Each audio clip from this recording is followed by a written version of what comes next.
Welcome back. My name is Jim Wade. I'm founder of Top Floor Insurance, where all we do is insure apartment communities.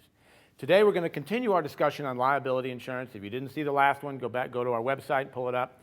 Today we're going to talk about deductibles, something called an SIR, self-insured retention, and market pricing for general liability. So we already talked about how do you compare pricing on property insurance. If you don't, go back and look at that video. This time we're going to talk about how do you get an opportunity to compare pricing on a liability insurance. So deductibles, what's my thought on that? You want big deductibles, small deductibles? I got to tell you, liability, you want the smallest deductible possible. Here's the reason why. Let's say you have a $10,000 deductible and somebody gets hurt on your property. The insurance company has no problem settling, right? Because the deductible is, they don't pay for the expenses, they just pay for the settlement. Settling for $5,000 because it's your money. So you don't want to go down that road, even though you think you're going to save a little money by getting a larger deductible. So general liability, the perfect thing is no deductible. Sometimes we have $1,000, sometimes $2,500. If you've had a lot of claims, you may end up with a larger deductible, but I can tell you it's not a good strategy to try and save money. Okay, if you've had a lot of claims, you might end up with something called an SIR, a self-insured retention. This is different from a deductible. You must understand it. Self-insured retention, let's say it's $5,000, means that if you send in a claim and the insurance company starts to investigate it, normally those costs are not yours.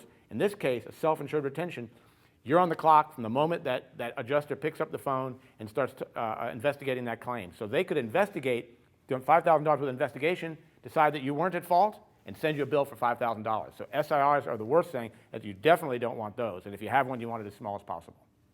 Okay, so how do we come up? What is market pricing for general liability? On the last video, I told you general liability policies are basically the same. And you put one next to another one, they're the same with the exception of the exclusions that we talked about, which are absolutely critical. But if you don't have those exclusions, there are going to be a lot of exclusions, but just as long as those three big ones aren't in there, you're probably okay. How do they determine market pricing? It's actually really easy. It's per unit, so it works out perfectly. Per unit, and there's usually a charge for a pool. So what's current market pricing right now?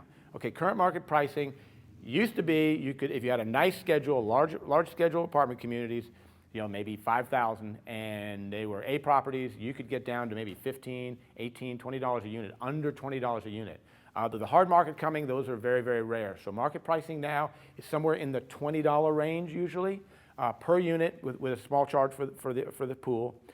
If you've got older apartment communities, if you've got some losses, if you're in a high crime area, now we're in the hard market, we're up in the $30 per unit to $40 per unit.